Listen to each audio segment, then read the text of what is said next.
everyone likes someone who can laugh at themselves.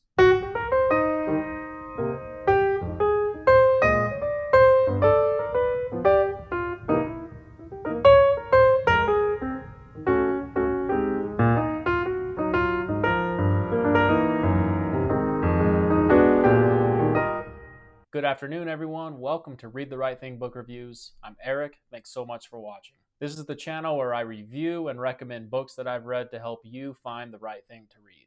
What is the right thing? There is no right or wrong answer, just whatever you enjoy. Today's book is Second Wind by Nathaniel Philbrick. Nathaniel Philbrick is an American author and renowned historian. Second Wind shows Philbrick breaking off from history to write a memoir about a portion of his life. The author grew up in Pittsburgh, Pennsylvania, and he sailed for fun and competitively as a young boy and young man. He even won the Sunfish Nationals one year as a young man. Now, a sunfish sailboat is like the VW of sailboats. They're small boats, but they can be very quick. Most of his books involve maritime history, sailing, or U.S. history. His most recent book is about George Washington. History and the sea are forever linked, according to Nathaniel Philbrick. Even his book about Custer and the Battle of Little Bighorn, which is largely set in Montana, starts with a riverboat. In August of this year, I traveled back east with my family. We went to Boston, Newport, Rhode Island, and Cape Cod. And while we were there, we took 2 day trips. We did 1 day trip in Martha's Vineyard and 1 day trip in Nantucket. The author moved to Nantucket in the 80s. His wife took a job as a lawyer on the island, and he would write and be a stay-at-home dad. I first saw this book in a bookstore in downtown Nantucket. He still resides in Nantucket, so I wasn't surprised to see a big section of this bookstore devoted to his books. This story begins with a normal dad watching TV on a weekday afternoon in 1992. Philbrick was working as a freelance journalist, mostly writing about sailing for sailing magazines. He was a father of 2 and just beginning his writing career. He was watching the America's Cup Sailing Championship on ESPN when his kids came in, wanting to watch the Disney Channel or the Mickey Mouse Club or something like that. Philbrick refused to change the channel, so his daughter told him and kind of scolded him, telling him to get a life. As his kids went outside to play, he sat in front of the TV and he pondered this statement from his children. And he thought, how could he actually get a life? The author's search to get a life would involve cleaning up a small sailboat on the side of his house. Philbrick spent the next year sailing the more than dozen ponds of Nantucket to prepare for the next year's Sunfish National Championship. He was a young, single man the last time that he won nationals. He will try to recapture that glory and feeling now in his mid-30s with a wife and 2 kids. He also wanted to prove to himself that he wasn't a washed-up 30-year-old, that he could still get out there. Philbrick talks about the zone, which athletes and artists talk about as this feeling of you're completely focused on one thing and you're really not thinking about anything, you're just reacting. Philbrick really longed to get into this place again, what he called the zone, that he felt sailing when he was a young man. Here is the first page, and I really like his style. It's sort of like self-deprecating, doesn't take himself too seriously. My children glared at me. What they saw was pathetic. Their 36-year-old father watching television on a weekday afternoon. It wasn't Oprah or Geraldo or Donahue. It was worse. I was watching the America's Cup on ESPN. Thing of it was, I hated the America's Cup. Having grown up racing little sailboats on little lakes, I had nothing but contempt for what the announcers kept calling the holy grail of sailing. To self-styled purists like me, the Cup was more about money and ego than wind and water. If there was an essence of sailboat racing, the America's Cup had moved about as far away from it as San Diego was from Newport. Then what was I doing in front of the television? The kids wanted to watch the Mickey Mouse Club, but I wasn't about to surrender the remote control. As a parent, I could decree it was my turn, not theirs.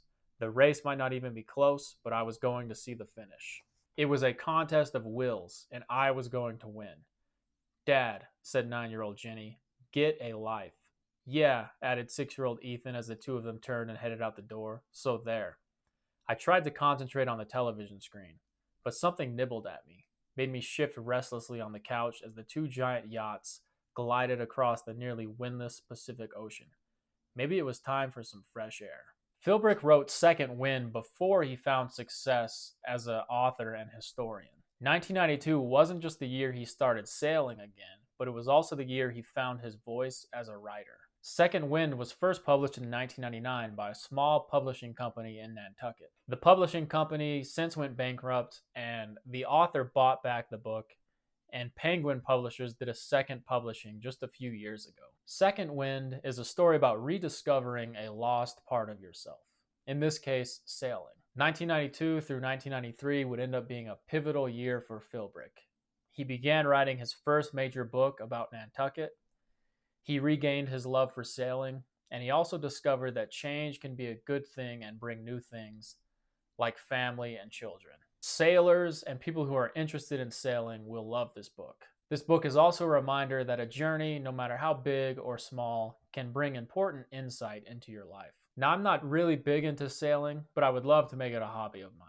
I remember sailing in a small pond with my dad and uncle in California, and me and my dad thought all the terms my uncle was throwing around were absolutely hilarious. All of a sudden, he was talking about jibbing and windward and leeward, and we didn't know what he was talking about.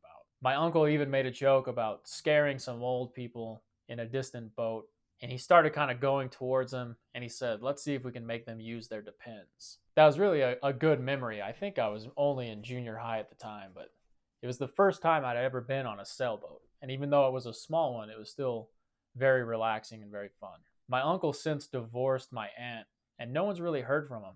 I wonder if he's still sailing. There's also a small pond by my house here in Utah. I took 1 or 2 sailing lessons a few years ago, but I haven't been out since. So after reading this book, next year I really want to get out there again. Philbrick is a very competent sailor. At least that's what it comes across. He describes what goes into sailing and how to do it. So if you're not into sailing, it's easy to get a little lost like I did. There's a lot of sailing vocabulary and jargon that will not be very entertaining to the non-sailor. You can either look up the words and try to learn as much as you can about sailing, or just keep plugging along. You might not understand what Philbrick is talking about. You can still enjoy the book and enjoy the competitive races. The author's love of sailing and also love of Nantucket is contagious. There are beautiful descriptions of Nantucket Island and its nature. He also writes about Nantucket geography and gives sort of a mini history of the island spread throughout the book. I think even if you have never been to Nantucket, it is still rather interesting. It's an important island to American history. And I only saw the downtown part of Nantucket. I didn't see all these ponds he was talking about, but it was still interesting to me to read about the rest of the island. In a reading he did at a museum on Nantucket for this book, Philbrick said the hardest part about writing is finding a voice and tone. His voice and tone are slightly different in this book compared to his historical books, at least the ones that I've read. The passion is still there. However, in this book, he has a real charm and amusing self-deprecation. He lets us in on this personal journey, his internal monologue, and also shows us some very special family moments. I really enjoyed the positive nature of this book. Not everything went according to how he envisioned it, but Philbrick honestly conveyed his emotions and feelings without being overly positive or negative. Sometimes memoirs can either be too happy-go-lucky or too depressing, you know? Second Wind is enjoyable because you laugh at the author, but also with the author, if you know what I mean. The book is kind of like a good dad joke that involves some sailing. And everyone likes someone who can laugh at themselves. So if you watch the interview, I think you'll see that he's that type of person. So was this the right thing for me? It definitely was. We take this journey with Philbrick as he tries to prove to himself that he's not washed up and that he can still compete in sailing. Now, you'll have to read it to see what happens. It's a pretty quick read. You could probably get through it in just a couple hours. There's an author's note in 2017, and I was very happy to read that his family still sails. So that was my review of Second Wind by Nathaniel Philbrick. If you've read this book or read this author, let me know what you thought in the comments. If you found this video helpful, please hit the like and subscribe button. If you know someone who would enjoy this book review, please feel free to share it. Thanks for watching, and as always, read the right thing.